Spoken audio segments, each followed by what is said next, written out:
Revise financial management in one shot by using PW notes. Okay, तो first of all I will check is this chapter you want to revise.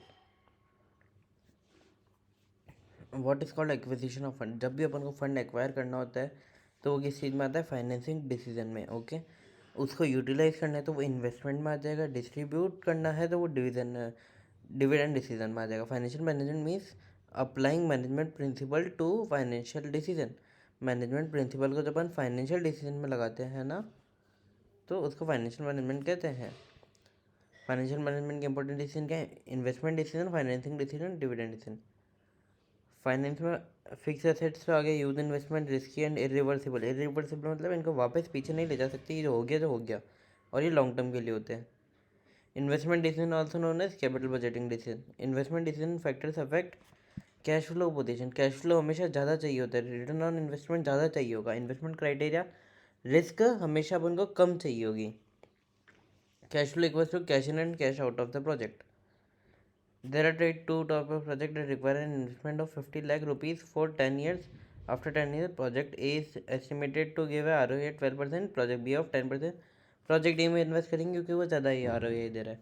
Financing decision factors affecting. Financing decision क्या होता है और उसके factors affecting. Financing decision here the managers have to decide how much fund will be raise by from which source. कौन से fund से कितना fund raise होगा. और इससे पहले अपन ने क्या पढ़ा था, ये पढ़ा था कि अप्लाइंग मैनेजमेंट प्रिंसिपल. तो कंफ्यूज नहीं होना किस सोर्स से कितना फंड रेज करना है, वो अपन अभी पढ़ेंगे फाइनेंसिंग डिसीजन में. फाइनेंसिंग वर्ड से ही समझ आ रहा है. तो अपने पास दो सोर्स होते हैं, इक्विटी और बोरोड फंड. बोरोड फंड को डेट फंड कहते हैं. जितनी अपन डेट लेते हैं उसको फाइनेंशियल लेवरेज में काउंट करते हैं. फाइनेंसिंग डिसीजन को कौन से फैक्टर अफेक्ट करते हैं. कॉस्ट, कितने कॉस्ट पर अपन फंड रेज कर रहे हैं, क्या है. रिस्क, रिस्क किस में ज़्यादा है, डेट में.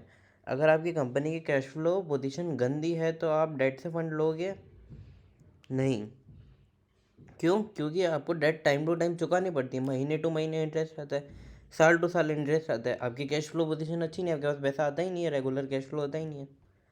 कंट्रोल कंसिडरेशन, अगर आप कंट्रोल डाइल्यूट नहीं करना चाह रहे तो आप डेट ही लोगे ना. आप क्यों चाहोगे इक्विटी में. इक्विटी में तो कंट्रोल चाहता है.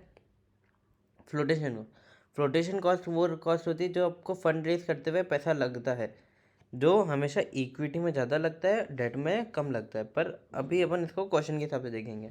क्वेश्चन में कुछ भी आ सकता है, किस में ज़्यादा लग रहा है, किस में क्या लग रहा है. ये मेरा फालतू का ज्ञान मत सुनो. तो फ्लोटेशन कॉस्ट इसमें आ गया. फिक्स ऑपरेटिंग कॉस्ट, जिसमें फिक्स ऑपरेटिंग कॉस्ट किस में ज़्यादा लगता है, इक्विटी में. नहीं, अगर आपका फिक्स ऑपरेटिंग कॉस्ट ज़्यादा है तो आप इक्विटी के चांसेस ज़्यादा लो, क्योंकि डेट में तो आपको वापस पैसा चुकाना पड़ेगा बार बार.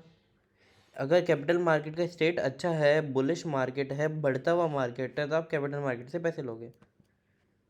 If the share holders want more control consideration, तो वो किस में जाएंगे, डेट में जाएंगे. इसमें ऑप्शन तो देखना ही नहीं है अपन को. उसके बाद आता है लेस शेयर, ये भी फालतू. डिविडेंड डिसीजन, टोटल प्रॉफिट होता है उसमें से अपन उनको देते हैं रिजर्व अपने जो भी होते हैं.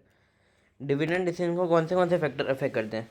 अर्निंग, अगर आपकी अर्निंग अच्छी नहीं है तो आप डिविडेंड क्यों दोगे. आप पागल हो जो रिजर्व निकाल दोगे उनके लिए. आप पहले अपनी कंपनी के सर्वाइवल का सोचोगे ना, कंपनी का सोचोगे आप. Stability of funding,